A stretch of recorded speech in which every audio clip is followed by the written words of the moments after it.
రోమసుని మాటలు విన్న ధర్మరాజు మహర్షి భగీరథుడు సముద్రాన్ని జలంతో ఎలా నింపాడు అని అడిగాడు.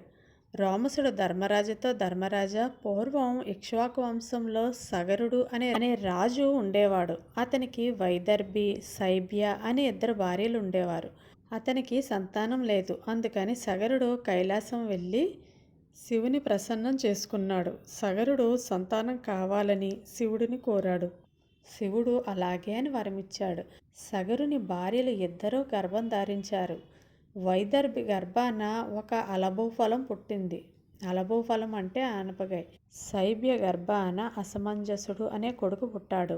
అప్పుడు ఆకాశవని రాజా ఆ కాయలోని విత్తనాలు నేతి కుండలో పెట్టి కాపాడితే నీకు 60,000 మంది కుమారులు జన్మిస్తారు అని పలికింది.